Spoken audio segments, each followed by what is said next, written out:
The following is a Hoop Ball presentation.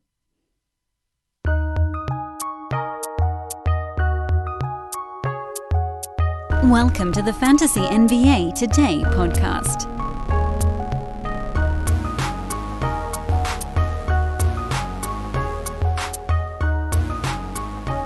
Gird your loins, ladies and germs. It's playoff week 2 here on Fantasy NBA Today, April the 26th. We rumble along. Those of us who survived, congratulations. Those who were knocked out, it's been a sweet run. You're probably not listening to the podcast anymore, but you should be, damn it.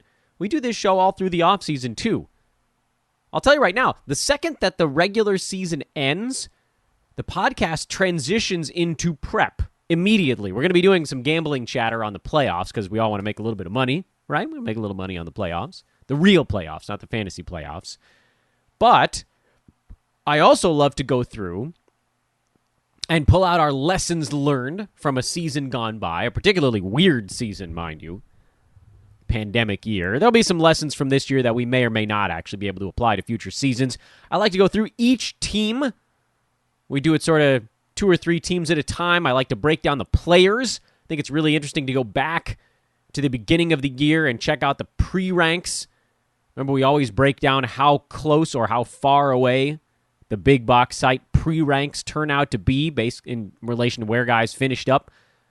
Usually we go on a per-game basis with that stuff, but I think it's worthwhile to look at both. I got a big old Excel spreadsheet. I'll plug in the numbers for this year. And it's really important to sort of codify that stuff in our brains right after the season ends, so that way when we start to really hunker down for next year, we already have this really nice firm base of all the data we're going to be using. So don't tune out. I should have said this on Friday's show. If you lost this last weekend, hopefully you're going to continue listening to the podcast because there is stuff that will keep you ahead of the curve. So the plan here, as best I can figure, is on Friday's show, we kind of set everybody up for the weekend. We're going to still do reverse chronological lightning round, and I'll break it down by head-to-head versus roto. But the things that you obviously should know right as we get this thing going this week is, number one, you're listening to Fantasy NBA Today. That's a Hoop Ball presentation, hoop-ball.com. I am your host, Dan Bespris. You can follow me on Twitter, at Dan Bespris, DanBesbris, or just Google search Dan from Hoop Ball. Super easy that way. Hoop Ball, I do really want you guys to go get a fantasy pass and just try it out for the last few weeks of the regular season. And then I want you guys to get the wager pass after that and start betting with us over at mybookie.ag. Open up an account with promo code HoopBall, HOOPBALL. Make that first deposit. Let me know you did. I may have a little prize for you. Maybe a little bonus coming your way at mybookie.ag. You bet, you win.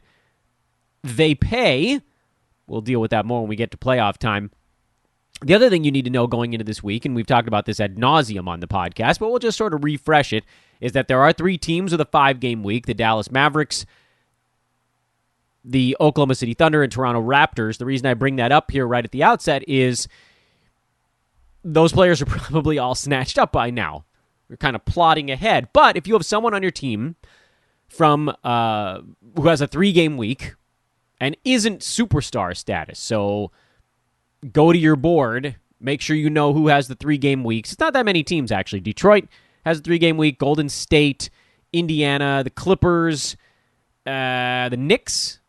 That might be it. I think that's all of them. Just a handful of teams. If you have guys on those teams, you're actually at a pretty severe disadvantage because most teams in the NBA have 4, and then 3 teams have 5. So if you have a 3-gamer in there, you're getting smoked. Luckily, there aren't that many ultimate top-tier guys on the teams I listed. Kawhi, who's been out anyway, so the hell with it. If you're a Paul George team, that's troublesome. Steph Curry team, that's not great because only the 3 games. Detroit, who cares? Drop them all in a 3-game week. Bleep that team right now. The hell else did I mention? The Knicks? Yeah, I guess Julius Randle, that's a kick in the nads, but rest of those guys are pretty much all stream ready and head-to-head anyway. So the reason I bring that up again is if you're sitting on someone who's fringy on those teams, and we'll mention that as we go through our reverse chronological lightning round, you should pretty much punt on them. Although with the Knicks, you could wait. They play today in their 3-game week. The Clippers also play today in their 3-game week. Warriors, Pacers don't. Detroit does. So if you're making moves on those teams, you can actually do it after today if you happen to like the guy you have on those teams. Whether it's like a Marcus Morris or Reggie Jackson or something like that, or Detroit maybe. Honestly, after Monday, you could probably drop Jeremy Grant. They have a 5-game week next week if you can survive it. Maybe getting a little bit too far ahead of ourselves. Let's just start going through the boxes. We'll hit on the teams as we do it. Boston in Charlotte on Sunday morning. That was not a pretty ball game. Celtics didn't bother to show up. Luckily, Sunday morning games tend to be pretty forgetful for the teams that play them. Both of these teams have 4-game weeks. Neither one of them plays tonight, for whatever that's worth. So each of these two clubs is actually one you could look at if you're making a move tomorrow. Say one of those teams we just mentioned that has 3 games, one of whom plays today. You could switch to a Celtic or a Hornet, and you'd be in okay shape. There aren't, sadly, that many guys that fit the bill on the Celtic side. In fact, very few. Nothing changes with that team valuation-wise from what we talked about over the weekend. I want to try to make these podcasts a little bit shorter because I know we have a lot to go through, and we're all just going to stare at it all day anyway. There was a little bit of news on the Charlotte side in that they went to a Cody Martin lineup, demoted Jalen McDaniels to a 19-minute bench role, so that kind of takes him out of the running. If you've been rolling with Jalen McDaniels, you probably want to abandon ship. I don't know if this was a matchup thing, but I'm guessing they liked the way things went with Cody Martin in the starting 5. He played 31 minutes at 13, 10, and 5, a steal, 2 blocks, and a 3-pointer on good percentages. It's not always going to be so pretty for him, but he does now move kind of onto the list of potential stream guys on a club that has 4 games starting on Tuesday. The one thing waiting in the wings that makes a guy like Cody Martin, by the way, I'm not running him out there in Roto. I don't trust him to put up this kind of number every night. Head-to-head, there's a chance because of the whole 4 games and 6 nights element to it. But if LaMelo Ball shows up at some point in the middle of the week, that destroys all of it. That just obliterates the whole thing. Like if he plays on, I don't know, I doubt he plays in the back-to-back early in the week. Charlotte has a back-to-back Tuesday, Wednesday, and they go back-to-back Saturday, Sunday. I don't know, does he play in one of the 2 here early in the week? Is it a 3-game week for LaMelo Ball? I don't know. So that's why anybody streaming on really either of these 2 teams actually is not kind of my cup of tea. Phoenix at Brooklyn, that was also a day game. Torrey Craig had himself a big one, but you're not buying into that nonsense. Cameron Johnson, who started for Jay Crowder again, played 33 minutes. He's the guy you're looking at as a potential stream on either side of the coin. Phoenix is a 4-game week starting tonight. Johnson tends to be relatively efficient. Doesn't have the most well-rounded fantasy game, but again, does have the benefit of pretty good foul shooting. Field goal percent isn't awful considering a lot of his stuff is a 3-pointer or 3-point try. Since he's moved into the starting lineup, or since he's been playing starters minutes, there haven't really been a lot to write home about, but the shots have gone up. That's the big picture thing here for Johnson. 12 shots, 11 shots, 10 shots since the game where Jay Crowder exited. He just hasn't made very many of them. So in a 4-game week, you're looking at it and you're thinking, okay, well, what's the deal with Crowder? How long can I actually trust this dude to miss a ball game? He probably won't play tonight, just given he didn't play yesterday, and it's part of a back-to-back, but he could just pop up at any moment in the middle of the week, which if you're counting on Cam Johnson for the full week, it's probably not a great idea. Would I stream him in Roto? It's questionable. Probably not. It's right on the borderline.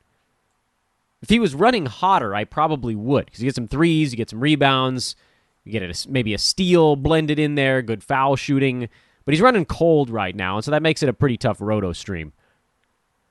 Brooklyn, KD came back, looked great, took 21 shots, had 33 points. He and Kyrie were brilliant.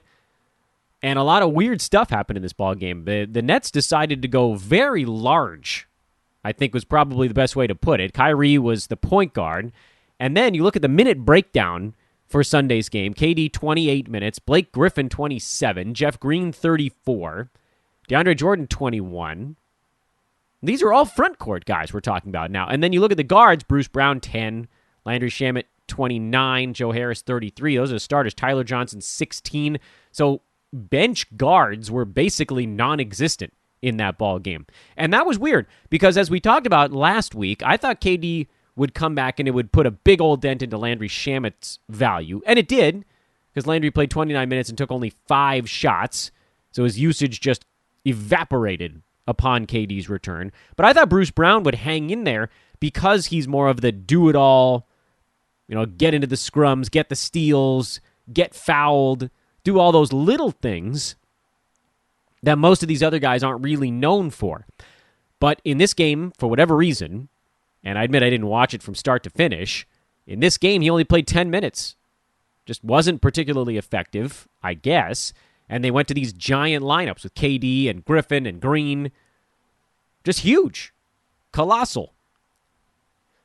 What does it all mean? Well, I thought that we could probably ride Bruce Brown until James Harden came back. I'm not completely convinced anymore.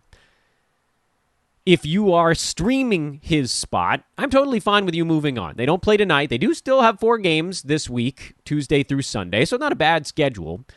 What I would probably do, because I want to try to hang on to as many moves as humanly possible, is I'd probably give Bruce Brown one more game. Because looking at his game log, and this is oftentimes where you can go for this stuff, if you go to Bruce Brown's game log, the last time he played 10 minutes was basically not this season.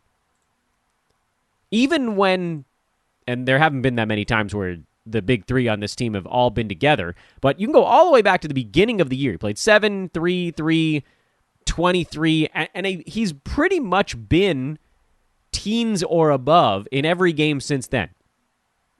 In a weird game against Oklahoma City, he played 5 minutes. I think he got hurt in that one. He had a 7-minute game against Cleveland. And then this ball game, there was a 7-minute game against the Knicks on March 15th. I don't know what the hell happened there either. But then this ball game was one of those weird outliers. That last game where he only played 7 minutes on March 15th, again, that's about a month and a half ago. Since then, Bruce Brown's played 24, 24, 16, 22, 34, 23, 29, 29, 29, 30, 21, 25, 27, 23. You guys get the idea. I don't have to go through every ball game there. He's pretty much been in the 20s, whether the team was healthy or not. So this game was very weird, and it came at the most inopportune moment for us to try to make a decision on whether or not this is a dude we can feel comfortable rolling with this week. I would also point out that Kevin Durant didn't play in that many of those ball games, just because he's basically been out for the bulk of the season. But he was back for about 2 weeks before this quad thing popped up. April 7th, he made his return, played the 7th, 10th, 13th, 16th, and then got hurt on the 18th. And if you want to compare those to Bruce Brown, in those games, Brown played 25, 27, 24, 31, 21, and then 30 in the game where KD got hurt, down the following day or the following ball game. So it didn't really seem like they were tied to one another. And so then thinking about today, there wasn't foul trouble. It just, other guys were playing better. Are you ready to meet the moment? Ozzy and our friends at Chevrolet are proud to present Real Talk, Real Change to help foster racial equality in America. And we're inviting you to help. Join me, Carlos Watson, as I talk with key leaders from across the country about racial disparities in America's healthcare system. Look for The Carlos Watson Show and Real Talk, Real Change on YouTube and subscribe. Or download The Carlos Watson Show wherever you get your podcasts.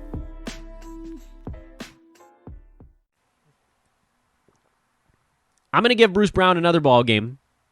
I am. I like his schedule starting on Tuesday. And if you can make it all the way to Thursday, he plays Thursday, Friday, Those 2 days are not overly populated in basketball games. That's there isn't really a mega overload day this week the way there was last week, even though everybody's playing. But like, it seems like they spaced it out. There's like 7 to 10 games every single day this week. So I would say stick it out just a little bit longer on that front. And this is a big deal, I believe, because for those of us that are sitting on moves, you kind of don't want to use them up. I would also point out to the haters, myself included, because I think I do fall into the hater category. Blake Griffin is actually playing in back-to-backs for Brooklyn. I don't think I even noticed that. He sat out the back-to-back on April 14th, but he actually played in their last one on the 21st. He played in the 20th and the 21st. Some of it seemingly has to do with the fact that Nick Claxton is still in protocols. We don't know when the hell that's going to come apart. But if you're looking at Blake Griffin, he's going to have to shoot the ball better. And he did yesterday, to his credit. But overall, he's going to have to shoot the ball better to hit that 9-cap marker. But if he's playing slightly sub-starter minutes, and he's been in like the 24 to 27 range lately, he actually might be able to do enough for value because he's going to get so many assists with this team. Something to monitor. Not really today, since Nets don't play today, but Blake's actually been decent lately. I don't trust Jeff Green as far as I can hurl him. With KD back, I got to think that his role also gets squeezed. DeAndre Jordan is hanging on right now, and that also seems to be somewhat tied, at least, to the Nick Claxton stuff. He had 12 more rebounds. You can use him more in roto than head-to-head as a rebound specialist, but he's not hitting 9-cap mark, if that's what you're looking for in a head-to-head league. Memphis beat Portland for the second time in a row. JV back from his concussion. That's really big for them, and it knocks Xavier Tillman out of the mix. DeAnthony Melton, I still like everything that he does on a basketball court. 21 minutes, that's more than enough for him. Grizzlies play a boatload of basketball games the rest of the way. They got 4 games this week through Saturday, 4 next week, 5 the final week, should your season go that far. I would say if you have a Grizz, because remember yesterday they started at 5-7 games, you probably hold them through Saturday. Is there anyone you're racing out to pick up on this team for their 4 games in 6 days? No, probably not. Unless Melton's floating around out there, but I doubt it. I don't think he is. Not if anybody's listening to Hoop Ball out there, he's not. So you can probably leave this team alone for the most part. Just sort of ride him if you got him. Because there aren't that many guys that are moving up and over the roto line or below it. Kyle Anderson, slow-mo, is the guy that might drop below the roto line in the games that JJJ is playing. On the Portland side, Enes Kanter salvaged a 14-minute game with 2 steals and a block, but he's in real trouble right now. Nurk has officially come for his minutes. I would hold on to Kanter at least through this back-to-back Portland has coming up. In fact, starting tomorrow, the Blazers go 5 games in 7 days that runs you through Monday of finals week. So the Blazers are actually kind of an interesting team if there's anyone out there that... And the problem, of course, is that they play their starters very heavy minutes, and then nobody else really gets to do all that much. But they actually make for a very good Tuesday pickup because you can run them for a full week. I think the only guy, and maybe Kanter gets dropped in some spots, but I think the only guy that falls in the maybe zone would be Melo. He's out there just chucking away on a nightly basis, and maybe you need that. It's a little bit more points league friendly than anything else, but 5 games in 7 days, you don't have to think about it. So yeah. Cleveland, they were hanging in there for a while and then kind of fell apart late. Washington ended up taking care of them. Jared Allen, big ball game. Darius Garland, big ball game. No Colin Sexton on that side, so Jetty Osman slid into the starting lineup and did a bunch of stuff, but I don't trust that as far as I can throw it because he could very easily just disappear at a moment's notice. So, yeah, just keep doing what you were doing with that ball club. On the Wizards side, Daniel Gafford, 27 minutes, 4 steals, 4 blocks. Wow, that's a big one. They got a 4-game week, so just roll with that, roto or head-to-head. Bradley Beal, there's a question as to whether or not he will play in their back-to-back. It's unclear, and that's unfortunate because they have another back-to-back later in the week. And if you're about to lose Beal for the front end and the back end of the week, then I don't know. Hold on to your butts. He did play in their last one, though. April 16th and 17th. Beal went in both halves. And the Wizards are rolling right now. They are arguably the hottest team in the entire NBA. They haven't lost a game since April 10th, which, by the way, was a game that Beal sat out in a back-to-back from Golden State in Phoenix. And since then, they've won every ball game. That's 1, 2, 3, 4, 5, 6, 7, 8 games in a row. So I don't know. I mean, I think he probably goes, but I really don't know.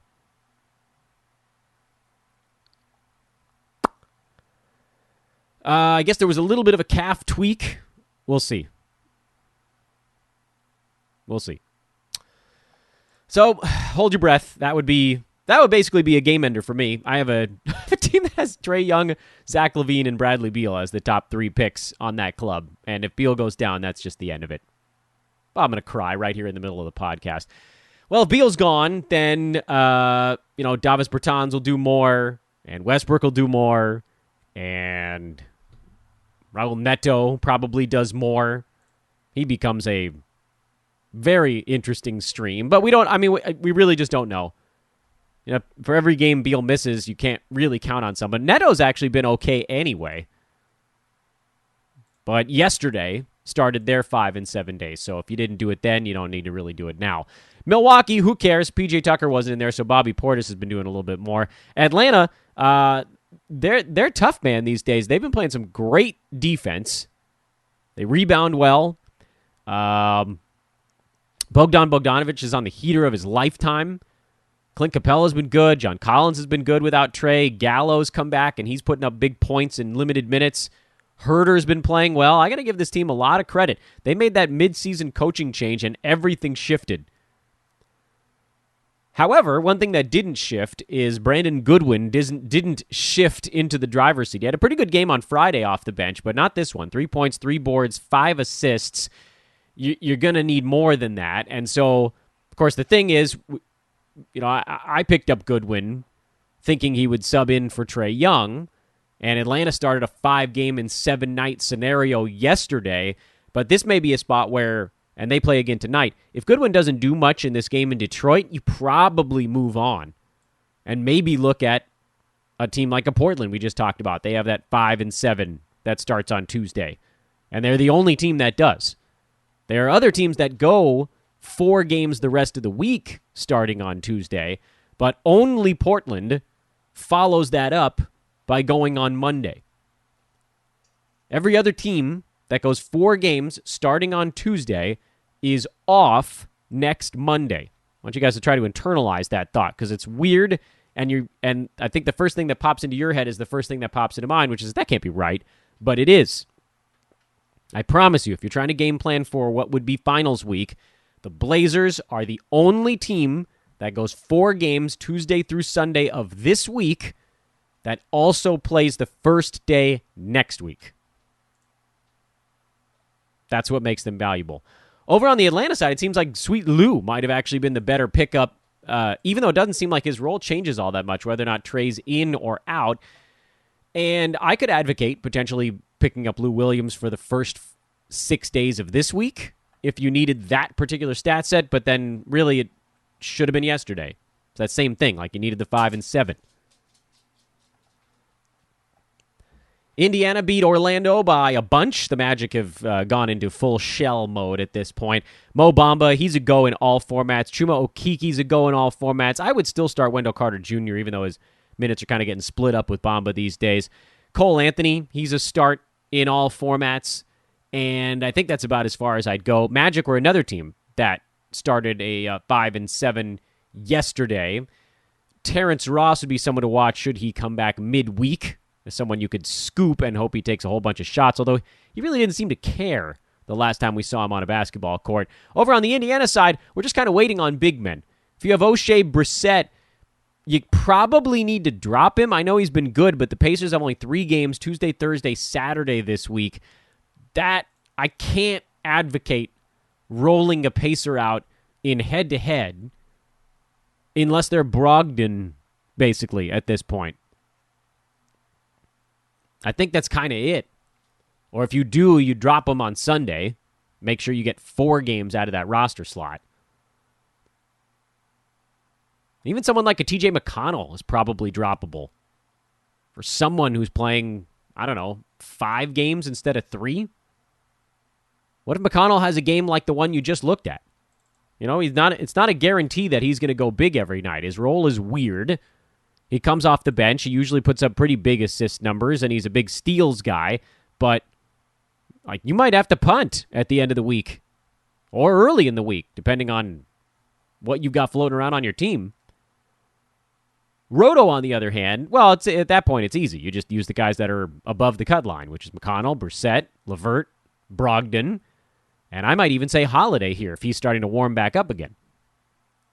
And finally, the Kings made it tight with the Warriors, although De'Aaron Fox has been ruled out for at least a week, probably more, with COVID. I don't know how that's still happening. Weren't these guys all offered? I guess they didn't all take the vaccine.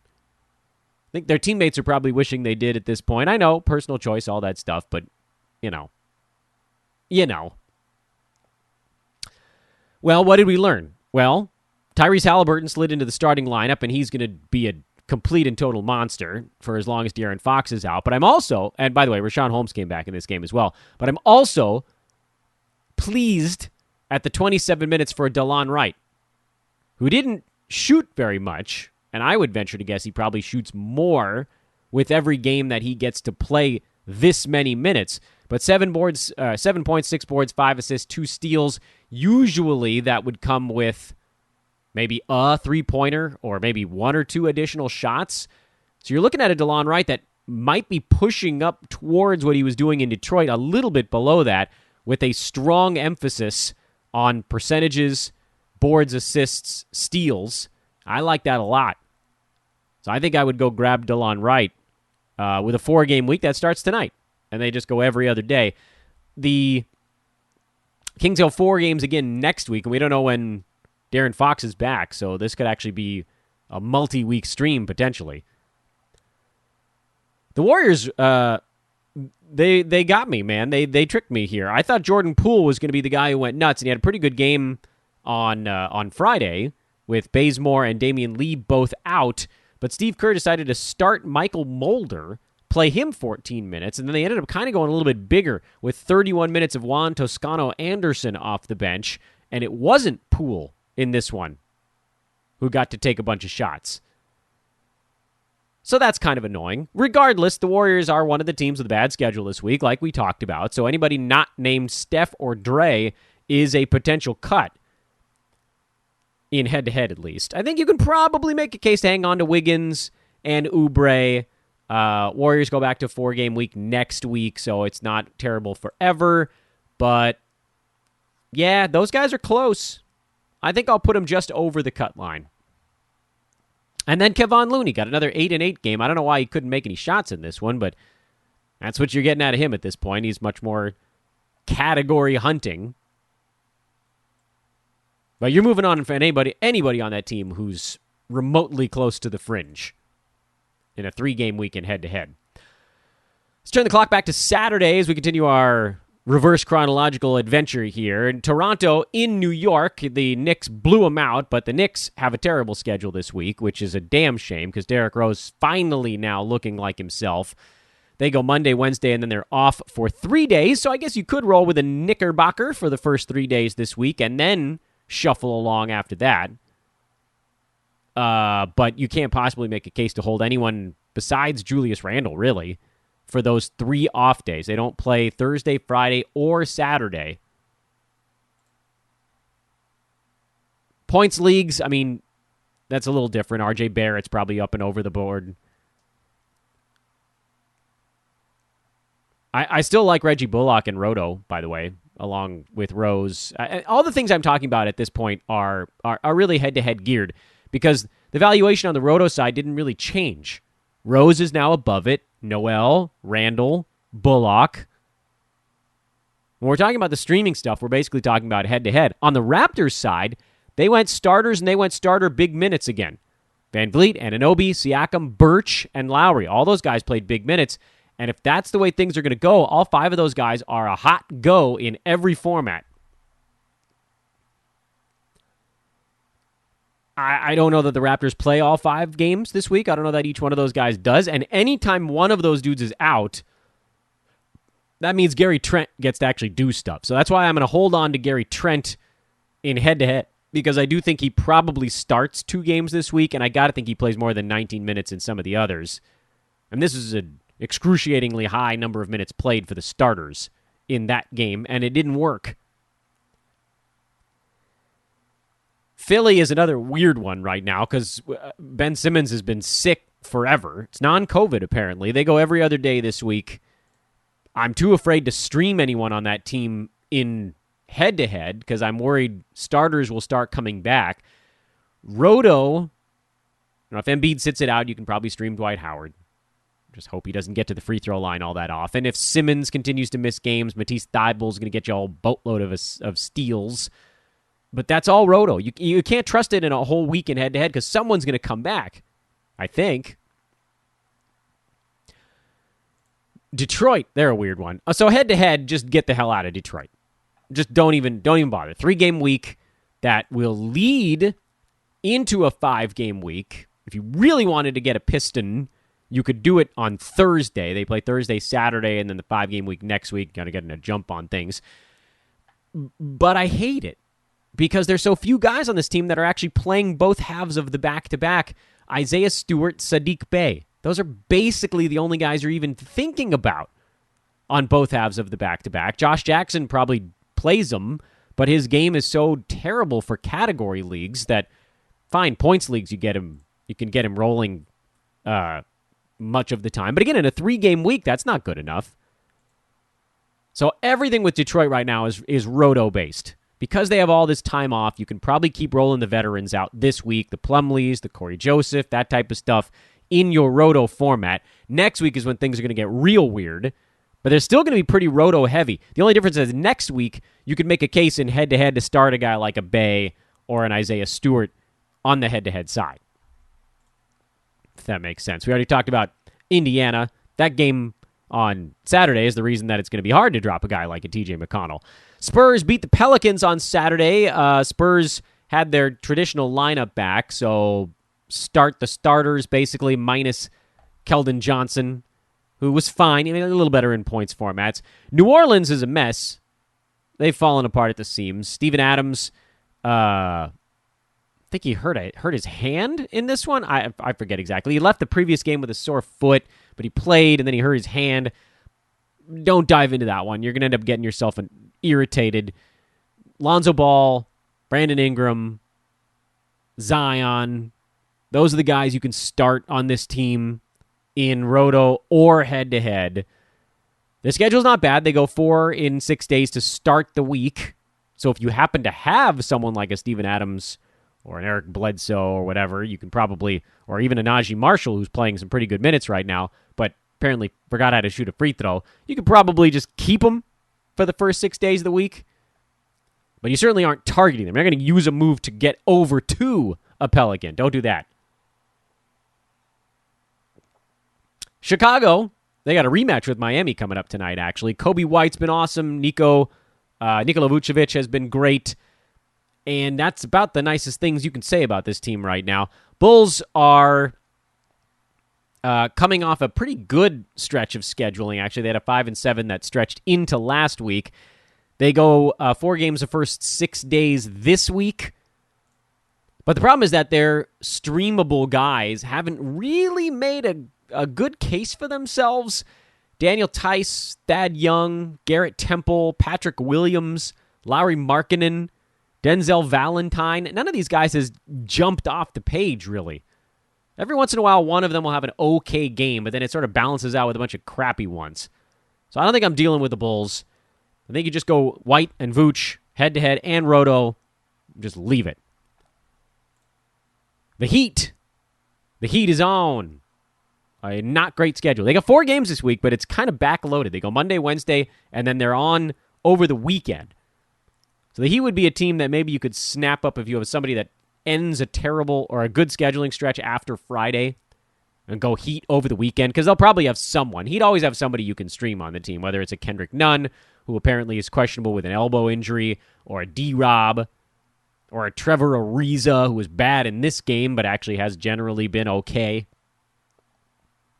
Duncan Robinson, to me, I think has actually been ever so slightly above streamer level. Same with Kendrick Nunn. So if you got those guys in a 4-game week, you'd probably just stick with them. That's also okay. Because whatever move you make, you're probably not adding 2 games. Nobody goes 4 times today through Friday. The teams that go 3 times today through Thursday, but that only adds 1 game to your docket, and then you're making a move to balance out. That's the thing. Over a 7-game span, generally the move you make, you want it to add at least 1 game and hopefully 2. Which is why we talk about if you were streaming a Warrior or something like that, you could pick up a guy who has 5 games this week, and you're adding 2 games. Same with the Pistons, all those other 3-game teams. Lakers trying to figure out how to work Anthony Davis back in, and the rust has been evident. But he'll be fine. Just keep trotting him out there. Meantime, Dennis Schroeder, he's rolling. Andre Drummond finding a role for himself, although I'm not convinced that he's going to be a top 100 guy. Kuz is going to start to slip if it hasn't happened already. Ben Mclemore had a really big ball game, but I don't think we can expect that to continue. Lakers are a fantasy graveyard outside of AD and Schroeder and maybe Drummond these days. Marc Gasol got some playing time. Markieff Morris went back to the bench. It's a whole thing. It's a thing. Dallas with their 5-game week, a lot of guys are in play. Luka Doncic hurt his elbow in this game against the Lakers. Maxi Kleber has a sore back, but he did play through it on Saturday. So you got to think that he's a very interesting guy for this week. I thought he'd be out in that game on Saturday. Dwight Powell had a huge one with no Kristaps Porzingis. So we don't know what his deal is either. Jalen Brunson, he didn't have a good one, but he'll be better. Tim Hardaway Jr., he also shot the ball terribly, but he'll be better. So look for almost any of these guys. I mean, Dallas is loaded up with fringeable fantasy players that have no business on a roto team, but have all kinds of business in a 5-game week. Sadly, as I pour through some of the numbers on my own team here, it looks like the only one of those guys I talked about that's available is Maxi Kleber. So, doesn't really fit my build anyway. Moving along, the Minnesota Timberwolves beat the Jazz again. They've beaten them twice this year. Apparently, that's a really bad matchup for Utah. Go figure. Rudy Gobert just getting taken out to the woodshed by Karl Anthony Towns. D'Angelo Russell is starting to really look like himself. He played 31 minutes here. Ricky Rubio has not surprisingly been marginalized a bit. The Wolves, 4 games today through Saturday. The Jazz, also 4 games today through Saturday. So if you're looking for almost week-long stuff, look no further. Or really do look further, because neither one of these teams has guys that are on the fringe that move above it in a 4-6 scenario. The guys they've got just keep on trucking. Anthony Edwards, D'Angelo Russell, Karl Anthony Towns. Ricky Rubio was hanging on, but he might be cooked. And then on the Utah side, Conley, Boyan, Gobert, Clarkson, Ingles, who was bad in this game, but he's been better. And then Royce O'Neal, who's your more of a roto favorite. Certainly, not head-to-head guy. Houston at Denver. PJ Dozier, he's been great since everybody else got hurt. Facundo Campazzo has also been pretty good lately. And they've needed guys to step up because the team is hanging on by a thread these days. No Jamal Murray for a year. No Monte Morris for probably another week or 2. Will Barton hurt his hamstring, so he's probably out for a week or 2. There's a lot to like, actually, in Denver right now with a bunch of guys out. As far as the team goes, there isn't that much to like because they've lost a lot of their identity here. They had to sign Austin Rivers, for goodness sake. But I could make a very strong argument. And Denver started a really good scheduling stretch on Friday of last week. So we're now catching them right in the mid-pocket of a 5-game and 7-day stretch. Denver, pretty good to use today through Thursday. And then you probably want to move on because they only go 3 games over the following week. So they got 3 games in 4 days, and then they got 3 games in 7 days. So you kind of want to be done with them on Friday. And that's where you look for, who the hell are we talking about? Somebody had a good thing that started on Friday, and I forgot who they were. Help me. Atlanta had Well, help me again. Atlanta had 5 games in 7 days starting on Friday. Memphis has 5 games in 7 days starting on Friday. And Washington. There you go. Switch them over to one of those 3 teams. Roll Denver through Thursday and flip it on over to somebody else after that. Houston, despite playing that game without John Wall, because he was a back-to-back, so that was injury maintenance stuff, Houston went only 7 players deep in their loss in Denver. Jayshawn Tate turned his ankle, left partway through. He's questionable for their next one. Big-time steals guy. He's been really fun to watch. Kelly Olynyk has been a monster, but we really need to pay attention to what's going on in Houston right now because things have pivoted in a super weird way for this team. Sadly, they don't play tonight, so we don't have anything we can do with them yet. And then they go for the rest of the week, but it's Tuesday, Thursday, and then they're good over the weekend. So anything that you're hoping to get out of the Rockets could very well change by Saturday, Sunday. So I don't think that I would advocate picking up a bunch of Rockets tomorrow, especially because, I mean, let's say Jayshawn Tate misses 2 games but then comes back for the weekend back-to-back. Someone you picked up that moved into this big extra minute situation, whether it's KJ Martin or Armani Brooks or Anthony Lamb or DJ Wilson. These guys could just disappear. It's a shame, too, because they put up some big fantasy lines in that ball game. Woo.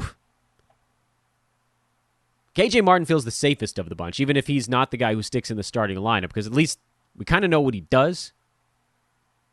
There's no Christian Wood in that ball game either, and he's very questionable. Very questionable.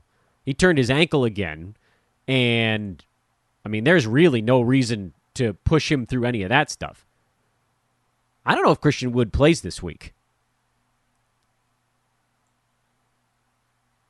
I mean, he had a ripped-up ankle earlier this season. He's been playing pretty well, and he's been going in their back-to-backs, so they were kind of turning him loose a little bit here. But I wouldn't be surprised if he missed at least a game this week. Maybe more. Because I mean, there's no reason for them. They're in a tankathon right now. They were losing with him playing, and they'll lose without him. That's why you got to see all these other forwards slot in, because Kelly Olynyk slid up to play center. My God, what an end of the season he's having. Holy smokes. Kelly Olynyk is your very safe play. John Wall is going to take 85 shots in the 3 games he probably plays this week.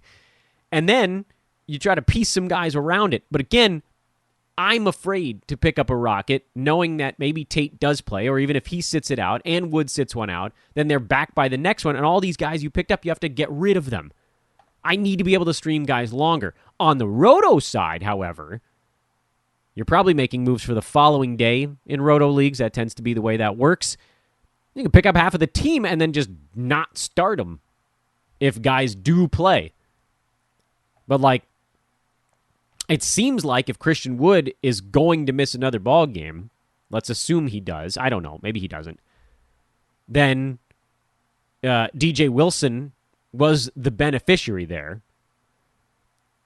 And with the rest of the Rockets' wings out, Sterling Brown and Daniel House and all these other guys that are just sort of, and Eric Gordon, all these guys that have just been MIA forever. Armani Brooks has been playing some medium-sized minutes since then, and KJ Martin is really more of kind of a defensive specialist, more of a blocks guy. He did get some steals in the last one, but that hasn't kind of been his MO, and he really doesn't take many shots, so I don't know that that's the guy you want to be streaming unless you're block hunting in Roto. But the Rockets are that team right now that's got all sorts of weird stuff going on, and no one's really paying attention to it because they're so terrible. But, like, Armani Brooks played 43 minutes in that ball game, and he's played 35, 30, and 43 in his last 3 games.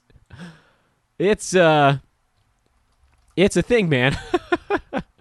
DJ Wilson had played a total of 30 minutes in the 3 games prior to that game in Denver where he played 40.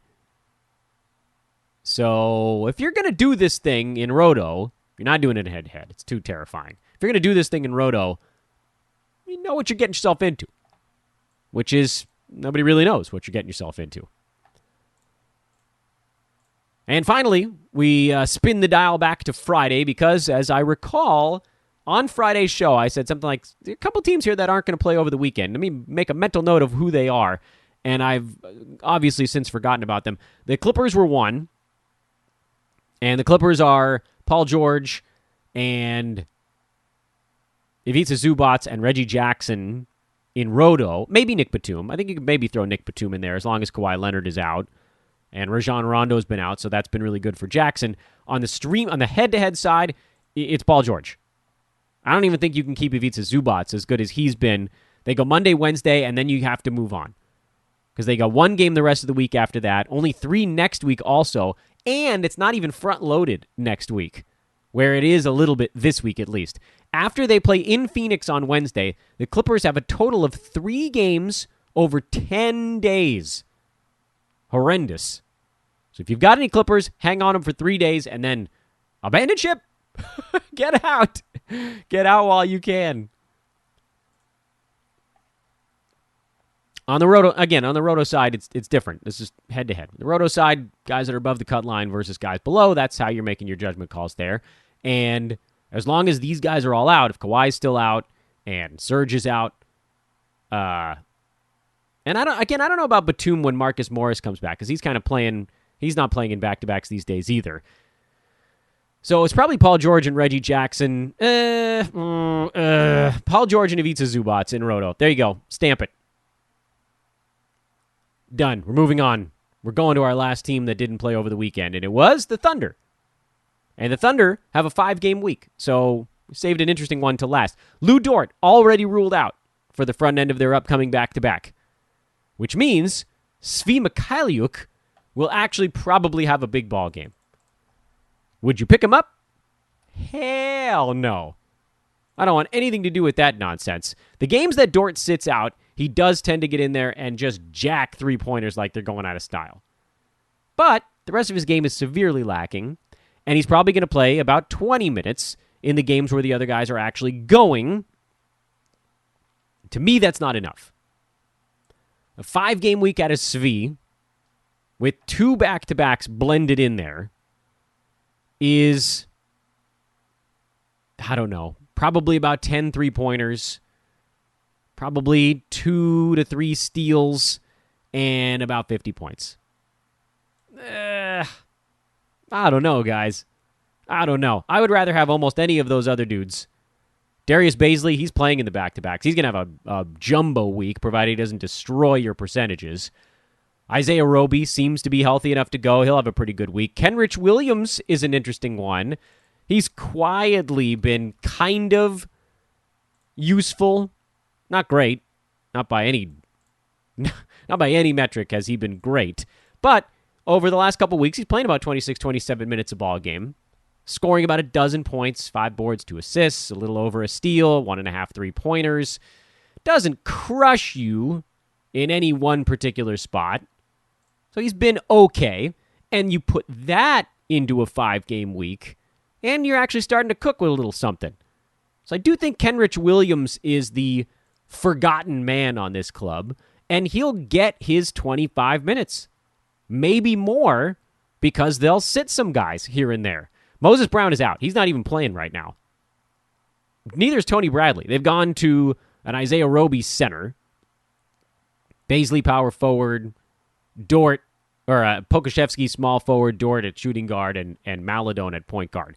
Baisley, Maladone, Roby, Poku, Kenny Hustle. Those guys are all useful in a 5-game week. As Roto goes, this team is almost exactly the opposite side. I think you go Dort when he plays in Roto, and that's probably it. Maybe Baisley. Maybe. Because right now his volume is so obscenely high that he's kind of overwhelming the bad stuff. Kind of. Not all the way. Kinda. And that's basically it. I mean, I know we're going to still do this very brief look ahead to a big Monday card, but the look ahead really isn't about tonight. It's about the whole week coming up. So here's the very fast lightning round edition of what you're watching for tonight as you make your decision about what players you should potentially be moving on from going into the rest of the week. Atlanta, Detroit, you're watching Brandon Goodwin in the point guard situation. Does he get any more, or have they moved away from that look? And I guess we want an update on Trae Young. I think I believe he's officially out for this ball game, but he's a pretty quick healer. I mean, there's a crazy universe where he just pops up midweek on us here. Detroit, not much. This game is not part of a back-to-back, so I would assume the veterans are in, which makes them a very difficult head-to-head team to deal with, but a bit more predictable on the Roto side. If you get word that Plumlee, Kojo, those guys are starting, then you start them.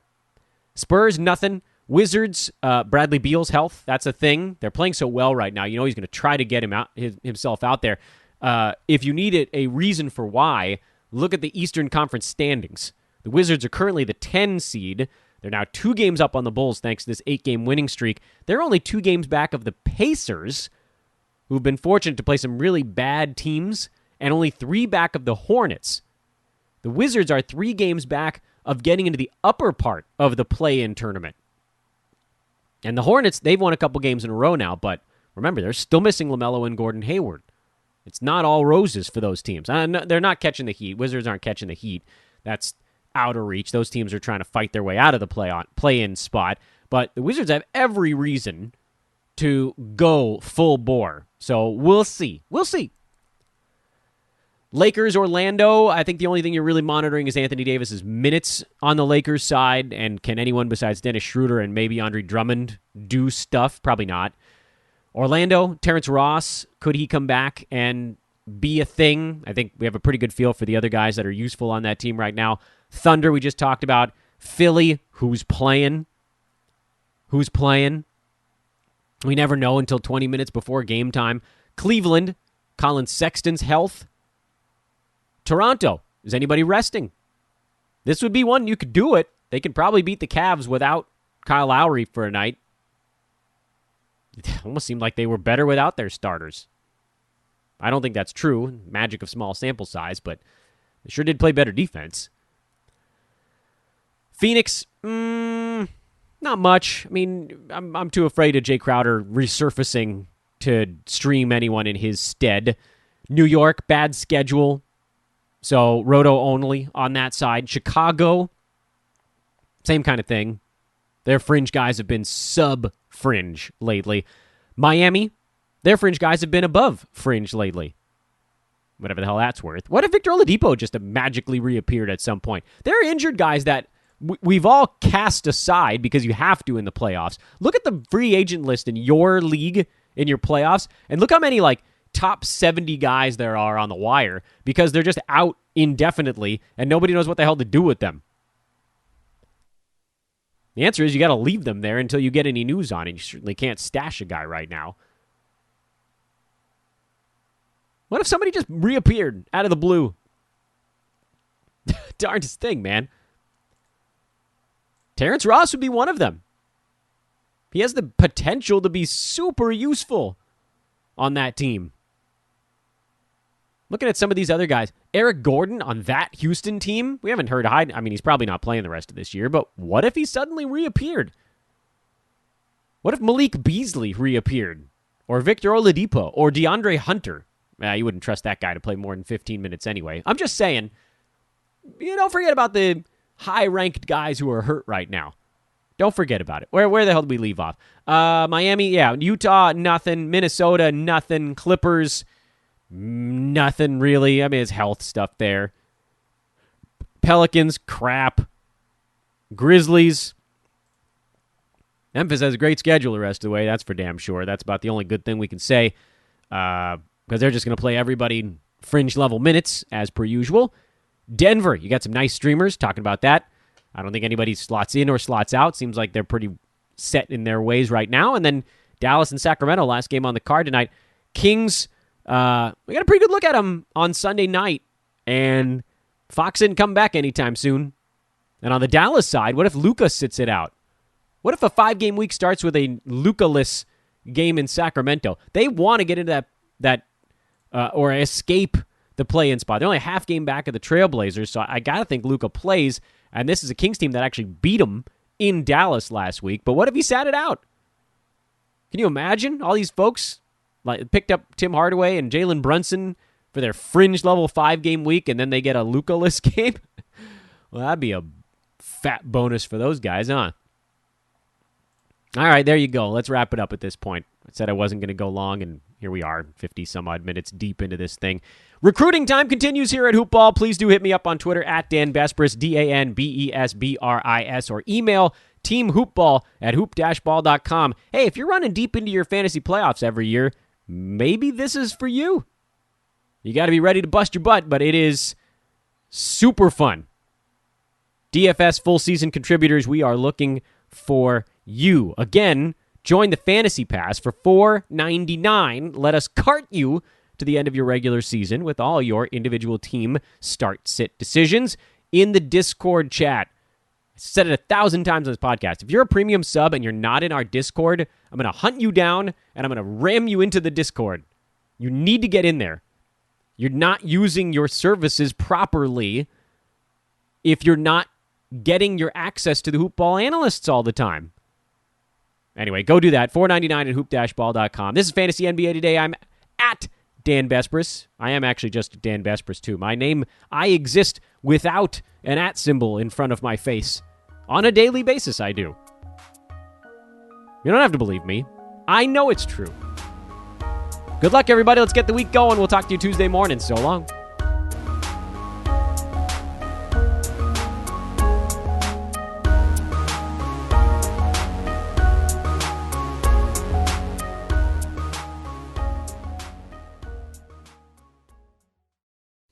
This has been a Hoop Ball presentation.